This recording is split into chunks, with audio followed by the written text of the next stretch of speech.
The House of Mystery presents Inside Writing, the radio show where authors discuss their writing process in all genres. We have a great guest who's got a new book out called Chicago After Stonewall. And it's a history of the LGBTQ Chicago from gay lib to gay life. And that's Saint Sukie de la Croix. Thank you for being here. Well, thank you for asking me. I'm coming up to my 70th birthday, so I shouldn't worry too much. Oh, okay. You sound like you're 20 years younger. Thank you. I love a man who lies. That's why I'm here. That's why Al keeps me there. Yeah. Well, yeah, no, you do have a very young sound to you. That's for sure. Chicago After Stonewall.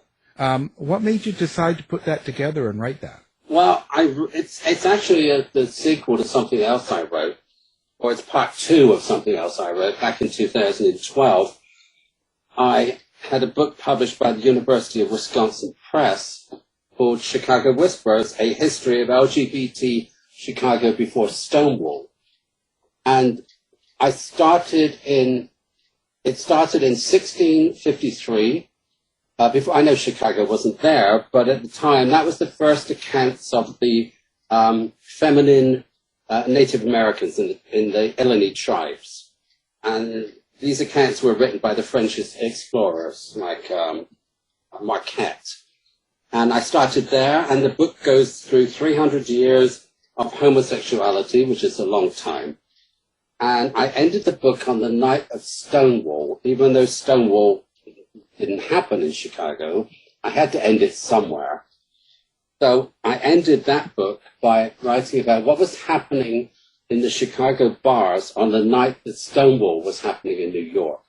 Now, Chicago After Stonewall, I picked up from the day after Stonewall in Chicago, and I went through, and it covers 6 years up to June 1975. And it was a really strange time because there wasn't really any gay newspapers then. There were a couple of leaflets, a couple of pamphlets, a little newsletter, but not much information was coming out. There was a newspaper called the Chicago Free Press. No, that was not that. I forgot what it's called. I remember it. But it only had 26 issues, and it was very, the Chicago Gay Crusader, that was it. There was only 26 issues over the course of 3 years, and it was very much, it was one of those, I call it a nice try, you know. But it was like an old hippie newspaper in design and everything. But I ended Chicago After Stonewall in June 1975 because a newspaper called Gay Life came out. And it was a professional newspaper. So from that moment on, Chicago had many, many gay newspapers. And if you're a historian, you can look back and go from June 1975, and there's an unbroken stream of information until today. But those first 6 years at the beginning of the 70s were really underreported. And I set out to find out what really happened.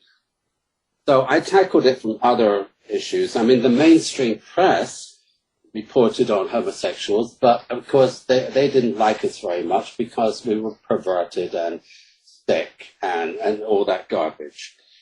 But so what I did, I went to student newspapers, like Roosevelt University of Chicago, and I started looking at those things. And gradually, I had more leads. And I spent a lot of time in Northwestern University in Evanston because they have incredible archives of gay pamphlets, and it's just endless. I actually spent months going there every day. It was like a job when I was living in Chicago and making photocopies of all this stuff. So it's really an extension of my first book. There may be a third one, I don't know. It depends. It depends what kind of mood I'm in. So do you feel like a lot of this history has been lost, or a lot of it's just not around? A lot of it is lost, but if you know where to look, I mean, I'm not a historian. I'm a reporter, and a historian does things in different ways.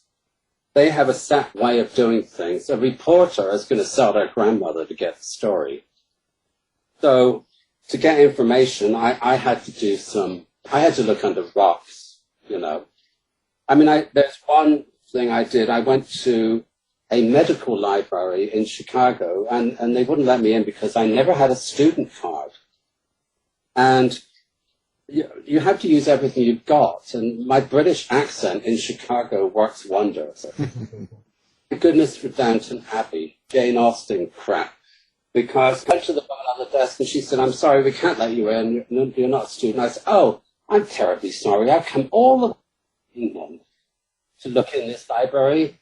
What a shame." And if you stand there long enough, even though you hear yourself sounding like a complete idiot, but if you stand long enough and talk, they cave in, you know. And this woman not only let me in the library, she actually helped me do the research that I wanted to do. I guess I'm charming.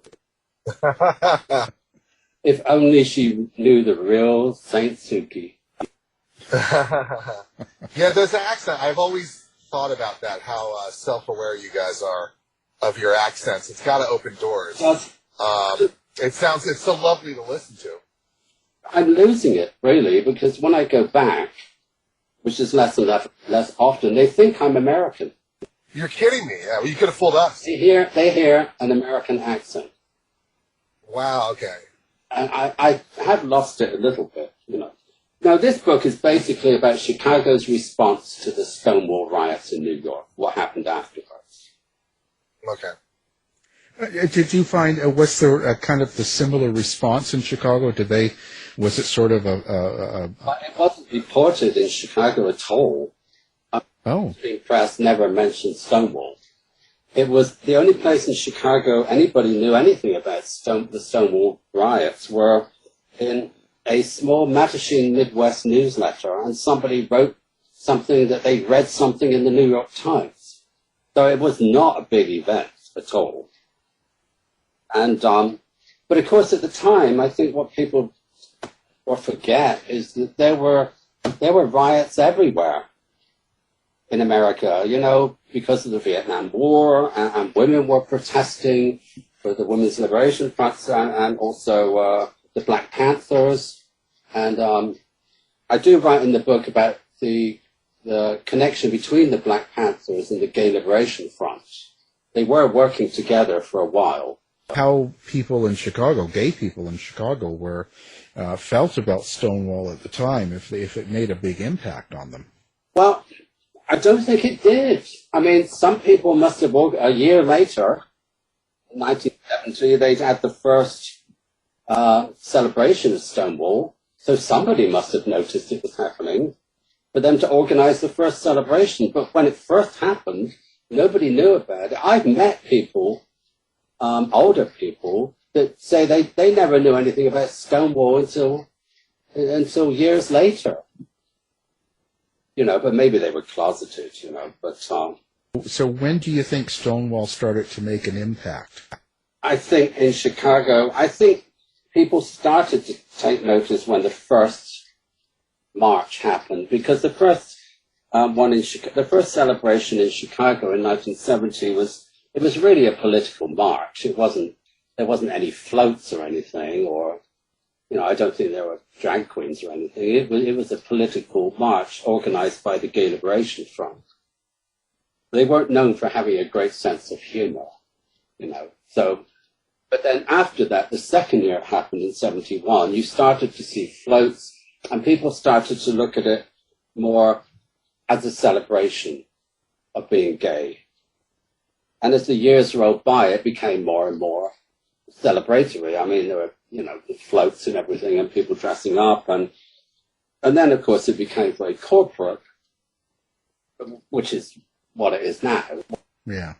Well, you say that the gay movement or they actually had a tie-in with the Black Panthers. I find that interesting. Was it just the concept of both fighting for rights, or what was it that connected them?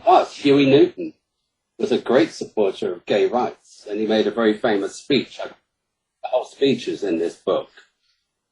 I put the whole speech in there. But there were other members of the Black Panthers that were anti-gay. I'll tell you one Panther who was very gay supportive was the mother of Tupac Shakur. Oh, wow. I don't remember her name now, but she actually attended gay meetings at various sort of Black Panther conferences. She was very supportive. Wasn't it like Shakira? That's right, yes. Yeah. Yeah, she was very supportive of gay rights, but there were members of the Black Panthers that weren't. Eldridge Cleaver was anti-gay. And others were too. And as the Black Panther movement fell apart, so did their connection with the gay movement. Because there was gays on the podium speaking at the Philadelphia conference, the Black Panther conference, which I think was in, 1970. So, yeah, no, there were surprising connections. I was actually surprised when I found all this out. So there were connections, but it was never 100% stable or holistic. Like, not everybody among the Panthers was on board, but there was a period where it worked. Yeah, generally, the Panthers were on board. Yeah, I quite often say, I wish there were a group like the Black Panthers now in today's times, or people always look at me like, oh my God, really? And I'm like, well, the right needs something to be scared of. Well, it's Antifa, right?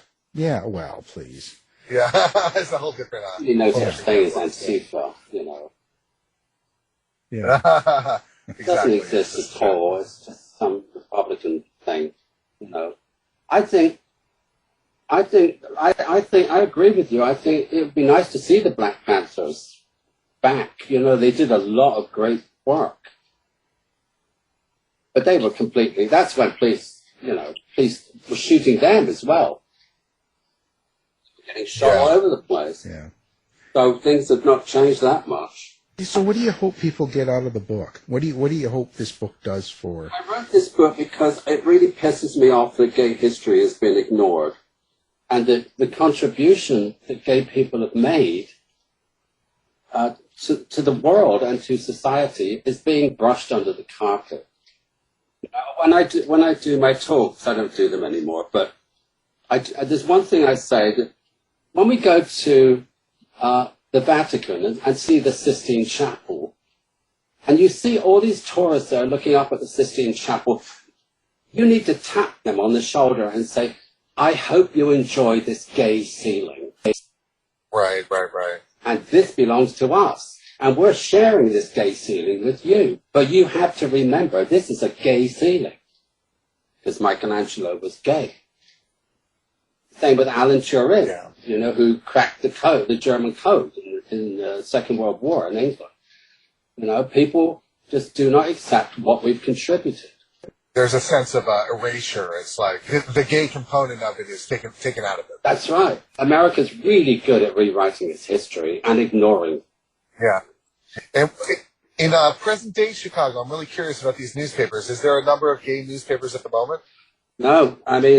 Because of the pandemic, the climate, gay newspapers are disappearing everywhere. It's hard for newspapers to sustain, yeah. One, Grab magazine is still going, and Windy City Times, which is the serious newspaper that I used to be the associate editor of, it is gone digital now. So, no, they're not. I don't know, and I feel bad about that. I feel bad that our culture is going, and our clubs are closing down, the bars are closing down.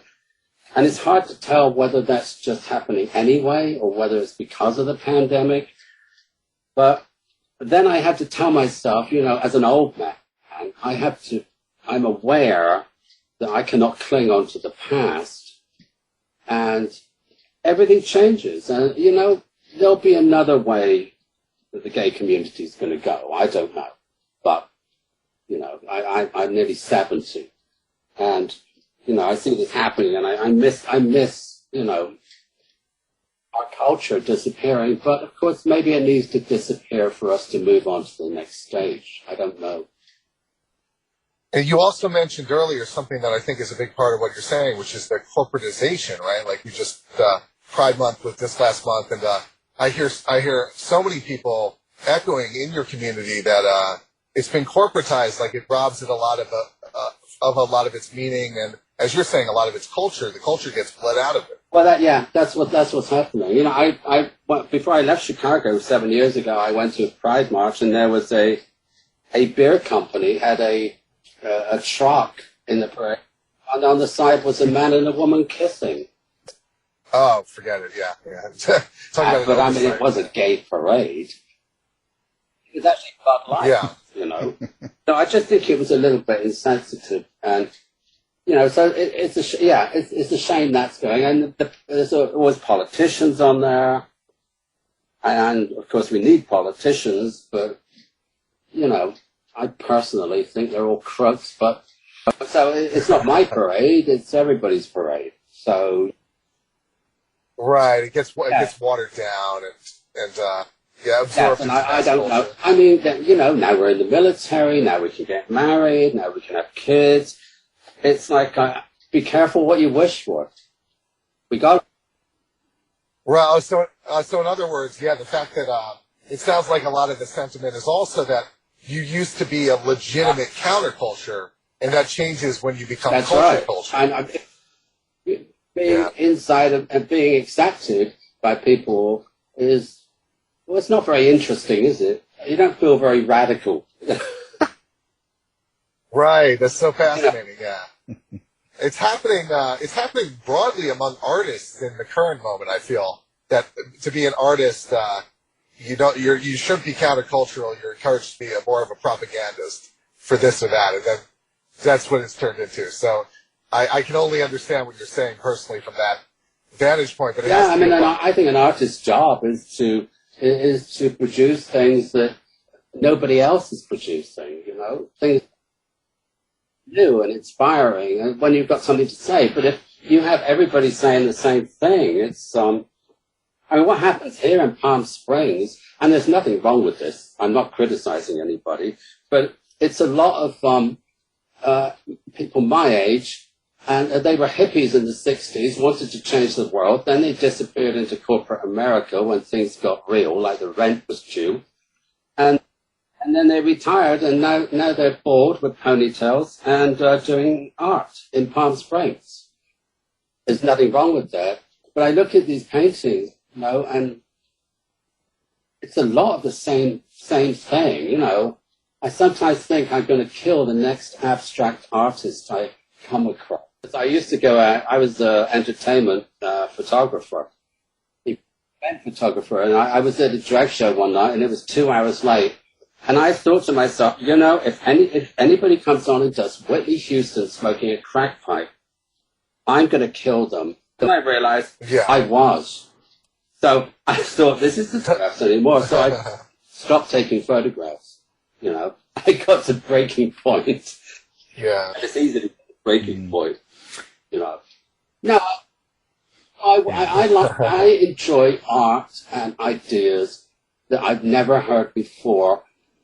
And what do I want from this book? I want people to find out about their history, and I want people to go out and do something. Maybe because the first book I wrote, Chicago Whispers, they did a theater group did a show about it, about one of the chapters in the thing about Black history. So they had people singing blues, gay blues songs, and so I would like something like that for this book too.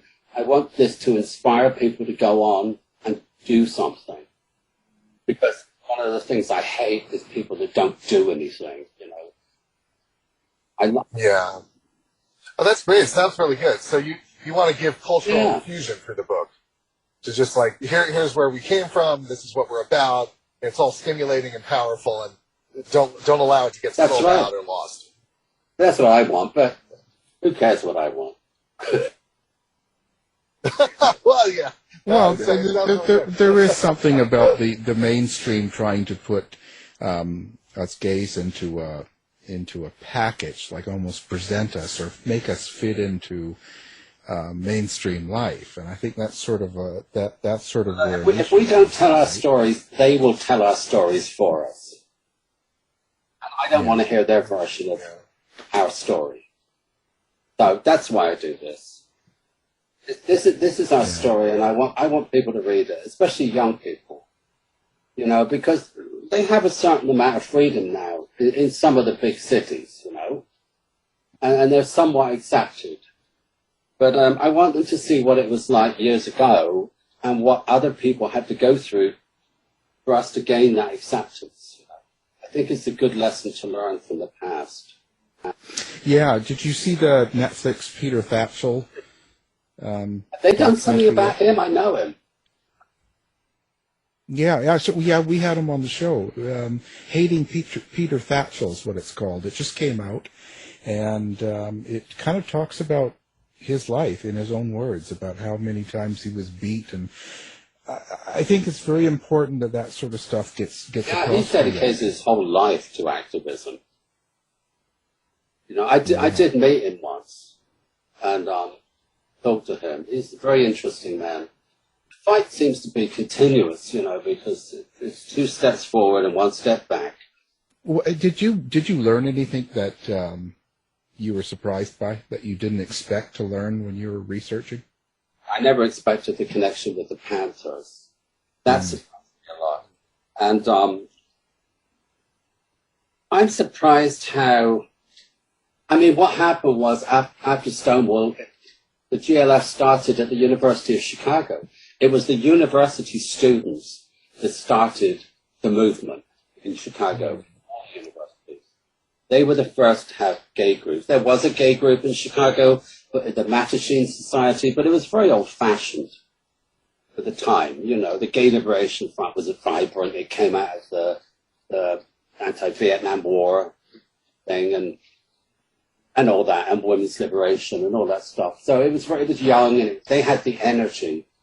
But the people in the group that was in Chicago before, the Mattachine Society, they were older. Okay, they were wiser, but they were also burning out. They've been doing it for years, you know. It needed a burst of energy, and I think Stonewall was that burst of energy. Go through the whole thing. Is there something you would see that should have been done differently? If I could go back in time,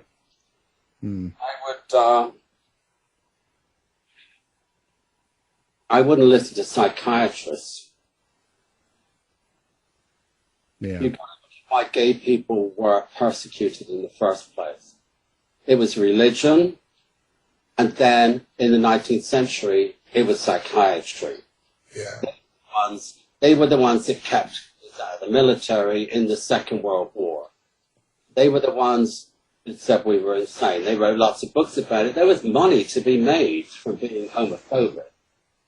And various psychiatrists wrote anti-gay books and made a lot of money, you know, until 1973, when the World Health Organization decided that homosexuality wasn't an illness anymore. And the headline on one newspaper said 20 million gays cured. Oh, wow. Yeah. You know, and also in Norway, and was it Norway? I think it was in Norway, when homosexuality was an illness, according to the all the medical things, it was just an illness. In Norway, gay people protested by staying home from work and phoning up and saying, "I'm sorry, I'm sick, I'm a homosexual, I'm sick." I'd like to go back. If I could go back, I'd get rid of psychiatry. Half our problems would be gone. Yeah, wow. It's always surprising to me the lengths that young people went to, you know, and the risks they took so that we could all have, you know, a better life. That all fascinates me. And also another thing that surprised me is I have names in here of actors that were in Chicago. But of course, as I said before, they were all at university in the beginning. And what happens at the end of university? They disappear. They go to work. They move back to different towns. They don't stay in the same town. Students were gone. So there's all these names in here in this book that we don't know now. We don't know who they are. We don't know where they went. I tried finding some people, but they've just completely disappeared. So these are unsung heroes in this book. And I'd like to talk to some of them, but I'm damned if I can find them. You know, somebody called Bill Dry was a very active in Chicago, a student, and then did at Northwestern University. But what happened to him? I suppose when he got his degree or whatever you get at university, he just moved on. No. What surprised me? Everything surprises me. Intelligent some young people. I look back when I was that age, and I wasn't involved in the gay movement. I was involved in other movements, but you know, they were just wonderful people. I just think they're unsung heroes, and I want them to be remembered and not forgotten. How do you think the response for the book's going to be? I don't know. I mean, it's selling. I mean, there's that response. I don't know how people are going to respond to it. I do tend to, I must admit, when I've finished a project and it's published, I've moved on to something else. You know, I mean, I do interviews like this about it, and, but I've moved on. I'm doing something. I'm doing another book at the moment. Oh, so what do you move on to? Is it kind of the same area, or do you move on to something totally different? I just finished a novel about Palm Springs. What I do is I do a history book, and then to take a break from that, I do a novel or write something else, just to stop myself. Because, I mean, it's very intense when you're doing history, you know, because it has to be so accurate, and there's a lot involved in it. And so I always take a break and write a novel. So I have written a novel about Palm Springs, but I've also started doing a book with Rick Carlin. Mm-hmm. Okay. And it's a kind of encyclopedia of gay bars in Chicago. He asked me if I would do this with him. I think now because gay bars are closing down, you know. I told him, when he asked me, I said, this is a bigger project than you think. And he said, I really want to do it with you. I really want to do it. We have uncovered almost 1,000. Wow. Yeah, because you're saying encyclopedia, so in other words, historic, not like a guidebook for tourists. Although it could have that too for the contemporary ones, but yeah. No, it's not a guidebook. It's a thing about all the bars in Chicago. The earliest one I've got is about 1915, two lesbians opened a coffee shop in Chicago. It was pretty outrageous. And then there was another one. There was some more in the 20s, and in the 30s there were some, especially on the south side of Chicago in black neighborhoods. There were a lot of jazz clubs where gay people went and you could dance, and they had drag shows. All up in the 20s, in the Second World War, there was a lot of gay bars, you know. And 50s, 60s, right up until now. But we have almost 1,000 gay bars. And we're going to write about each one of them, everything we know about each one of them. But of course, a lot of them, we just have names and addresses, you know. And we want to make it a picture book. So there's going to be lots of bar ads. I've been collecting, people have been sending me matchbooks and anything to do with bars. But it's a history book. It's not, I mean, I hope it's going to be fun to read as well. How long did you say you've been working on that? I've only been working on it about 3 months, but I collected a lot of stuff, information about this in the beginning. I'm sending him information, and he's putting it into some kind of order. And I think it'll be ready by June next year. I mean, I I know it's a bit fringe as a Chicago gay book, but I think I want to bring back people's memories. The bars were a lot of fun. I'm discovering a lot of interesting things. Like they used to have something called the banana swallowing contest. Which I don't know how they did that, but they'd have to. I want them to bring it back because I have to go to a banana, and I think I can swallow more banana than anybody else. If you know what I mean. Good at that. Well, I guess a lot of the bars are going also because of the internet and the apps and all that grinder stuff, right? Yeah, people meet in different ways. I mean, I'm very glad that I don't come from this generation because I don't think I would like to go online and meet people. I just don't. I have to see people's eyes. You know what I mean? Yeah. If I went to a bar, I talk to people. I mean, it's very weird talking to you because I can't see you. It's like a phone call, right? But I like to see people's eyes and just converse with people in that way. But to go online and meet a complete stranger, I don't think I could do that. I wouldn't be interested. Well, it certainly changed the way people interact. It's certainly different, for sure. I guess that's taken away a lot of the bars, but that was a lot of the community, was the bars and the places to meet. The gay bars were the community centers. You know, before Stonewall, there were no community centers. There were very few gay groups. But after Stonewall happened, everything just exploded. I mean, people started gay religious groups, the gay Catholic group. Everything started up, and there was in Chicago there was a Weight Watchers group called the Lavender Elephants. Oh, nice. Yeah, so things went more out in the open at that point. Yeah, people started forming their own groups. I mean, it was like, okay, the Catholics won't accept us, we'll start our own Catholic group. And that's what happened. Gay gardening groups, I mean, everything. Plumbers. And gay Catholics, they wanted to punish themselves. That's right. They just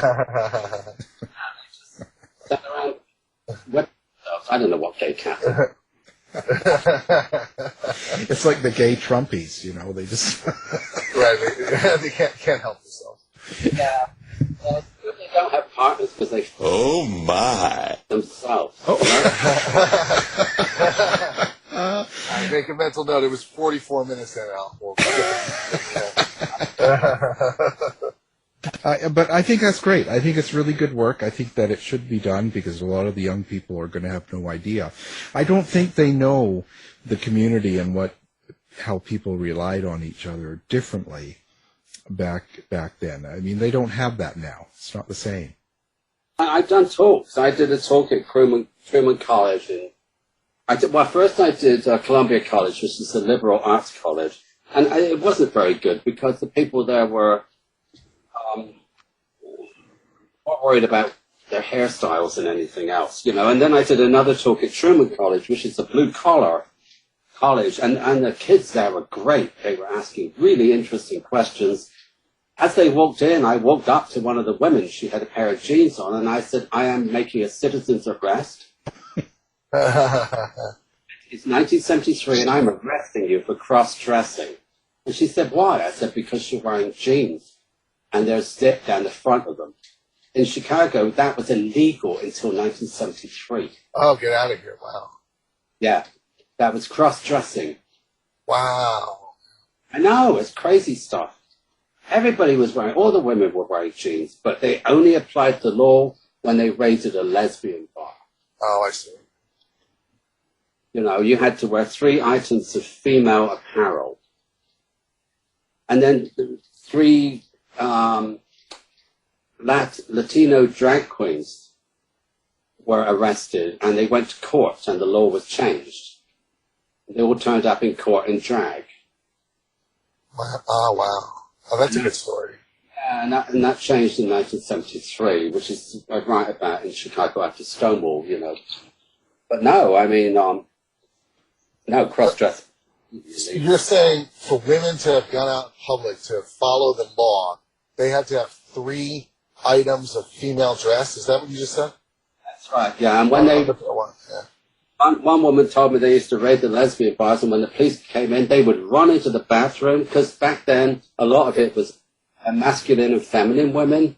Yeah. But then they would run in the bathroom and swap shoes with their femme girlfriends, or swap a shirt, because a woman's shirt is buttoned down a different side to a man's shirt, or it was back then anyway. Right.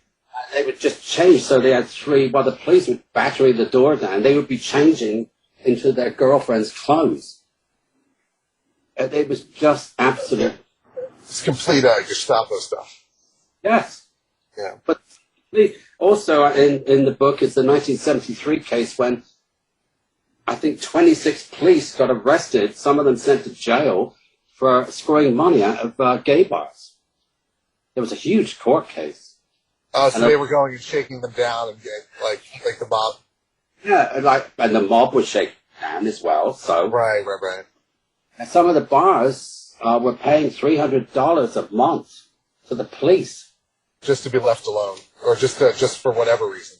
I've spoken to people that worked in bars, and their job was to hand over the envelope to the cop that came in. Oh man, yeah. Got caught in 1973. Another guy I talked to, he was he worked in a mob bar that was owned by the mob in the 60s, and his first day there, he was a drag queen, but the first day there, the owner showed him 3 guns strapped under the counter. And he said, if you get any trouble, shoot them and lock the front door. Oh, wow, yeah. And we'll deal with it. So it was pretty rough times, you know. Yeah. But no, in 1973, as I talk about in this book, there was a court case, and 26, I think, cops were taken off to jail. Mm. They took thousands and thousands of dollars from gay people. Wow. You know, they were an easy target, you know. And they owned all the bars. The mob owned all the bars. I think the last bar that was owned by the mob was in the 90s in Chicago. Okay. Still working. The mob was still there, you know. And it's still corrupt, but I don't think anybody pays the cops off anymore. No, there's no real reason to anymore. No, I don't think so. I don't know. There's one bar in Chicago, it's closed now, but it was a very raunchy bar. And I was told they made a very generous donation to the police fund at Christmas. Hmm. Now, whether they were asked to or not, I don't know. But they could have raided that bar at any point in time and something was going on. I love that place. Wow. So where do you think? What do you think? Where do you think gay community's going to go now, or what do you think it's going to happen in the future then, from something like now? I don't know. I mean, I live in Palm Springs, which is over 50% gay. Right. I live in a bubble. What's happening? I mean, there's different issues now. The trans issue is the most prominent issue at the moment. And I don't think there's that many. Well, no, there is actually where I live. There's a transgendered health and wellness center, which my husband volunteers at, doing publicity and fundraising for them. I don't know. I don't know what's going to happen. Yeah. I've never really been involved in the gay world because I've always worked for a newspaper and I've been writing about the gay world. But you can't join, if you're a reporter, you can't join any groups, really.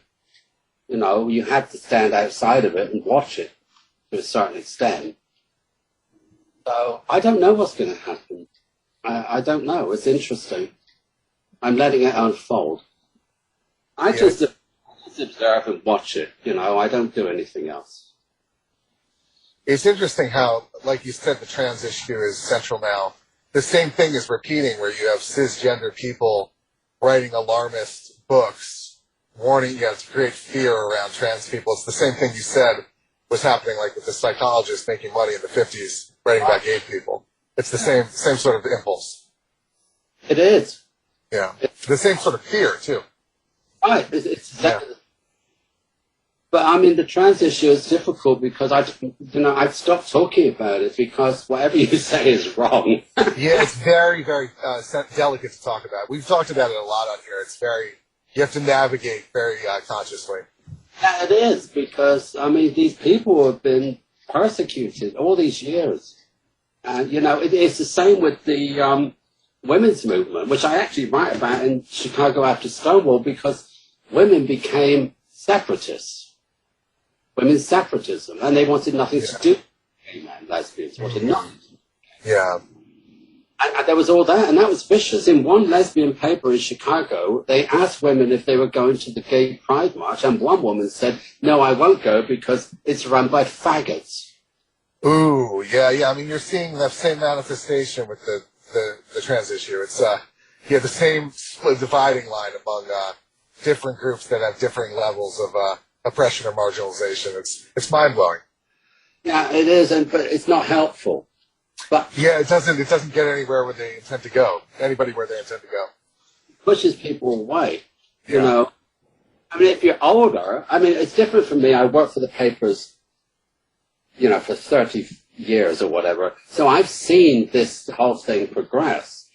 But for the regular gay guy who's in his 60s, he doesn't understand this, and he is berated for asking even simple questions if they're not phrased in the right way. So I don't think it's helpful. But the other thing is, I also think, like the women's movement, they had to go through this period.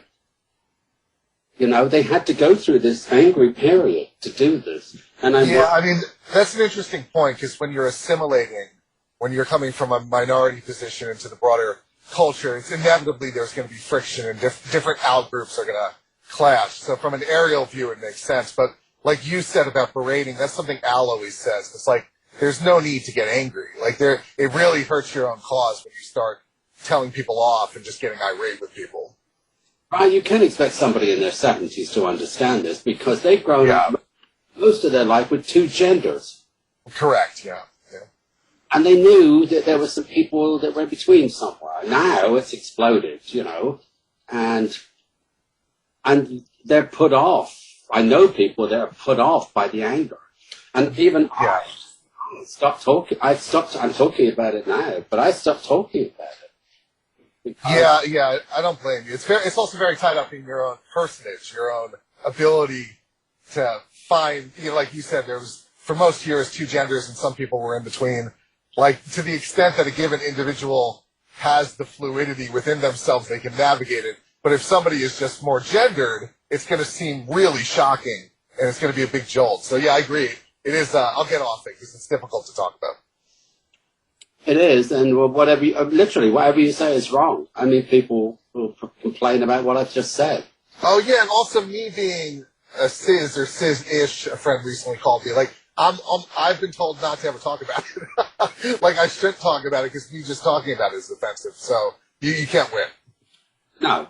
Yeah. No, I prefer to think gender doesn't exist, I mean, which is funny because that's a political position in and of itself, but I hear you. I mean, that's there's a lot of truth in that. It's, then all ships can rise with that tide.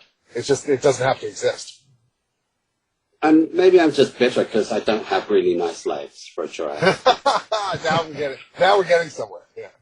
That would be a pretty... Yeah. That's the only good thing I have is nice legs. Yeah. You had to hit this button, didn't you?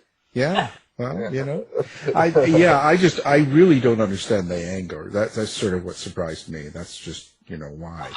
I understand the anger. I just don't understand where it's going. Well, right.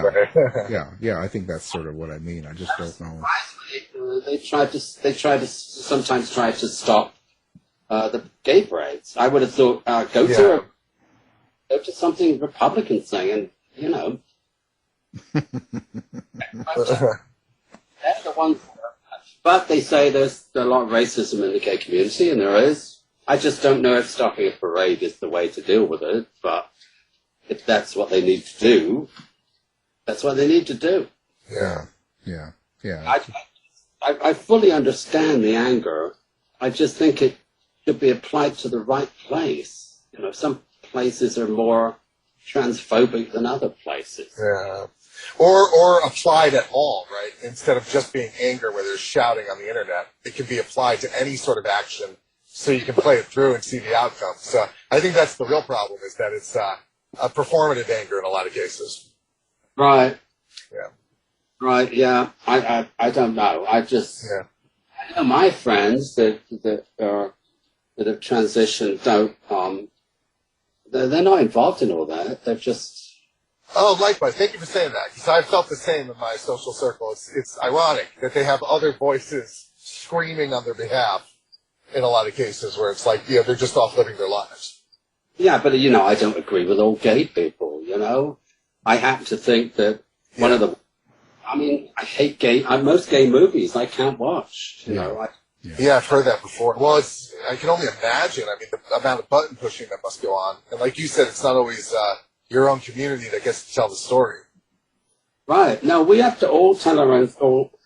I've written about, in Chicago after Stonewall, I've written about, there's a whole chapter on trans issues. And I thought when I was writing it, I thought, oh God, someone's going to complain because I used the word transvestite, and that's probably wrong. But this is of the period, This is about then. It's in context, yeah. It's a history book. This is what happened then. Not, you can't go back and rewrite it. I can't go back and use the appropriate language to describe something that happened in the early 70s. I have to use the language at the time. And one thing I do a lot is I put articles in there from newspapers because I like them to look back and see, the reader to look back and see the voices of the period. Oh, yeah. Well, that's great. Not me analyzing stuff. I don't want to do that. Not what I think or what people know.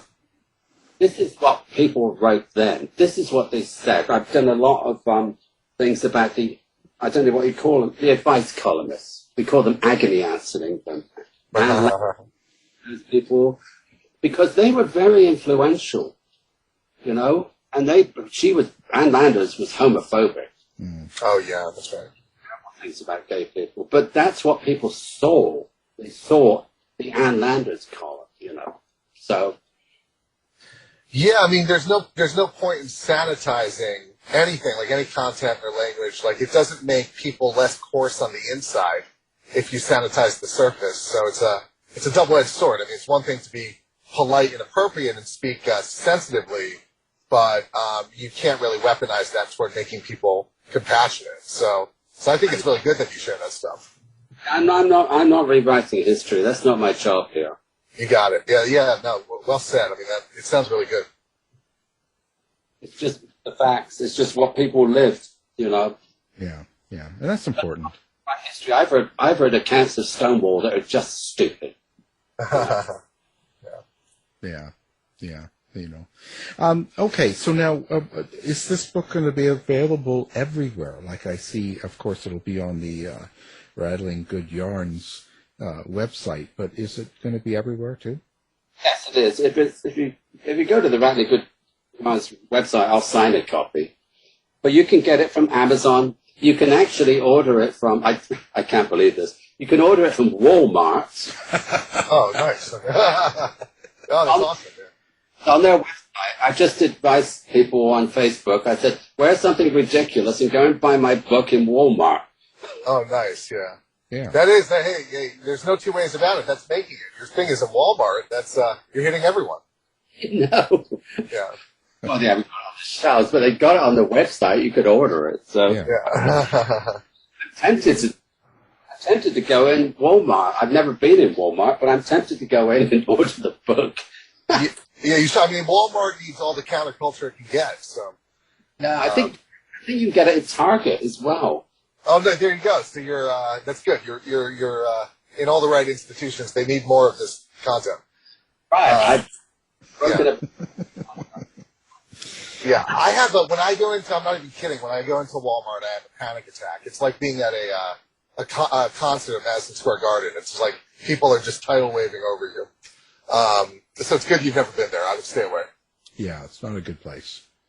What's this I hear about the Castro diaspora? Do you know anything about that? I do not know. I've heard that everybody's moving from San Francisco to Palm Springs. Oh, is that what they're calling it? Yeah, I know a lot of people are leaving San Francisco just because, we have an affordable housing thing here that just never quits, so that probably is a component of it. But I didn't realize they were going to Palm Springs particularly. That's funny.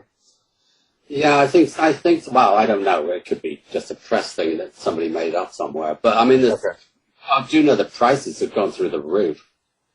Oh, it's really, really bad. And I'm constantly, I have a newspaper up here, so we're constantly reporting on affordable housing. It's just completely stuck, and it's been that way for decades now. So it's kind of a daunting issue.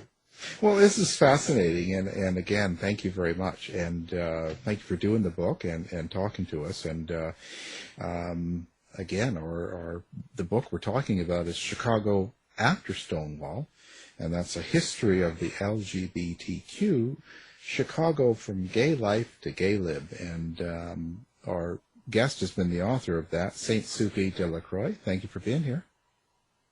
Well, you're welcome. Thank you for asking me.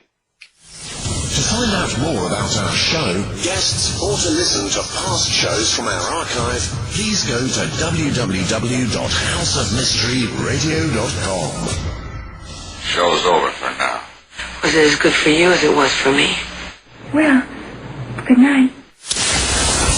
This has been a production of Something Weird Media. I'll be back.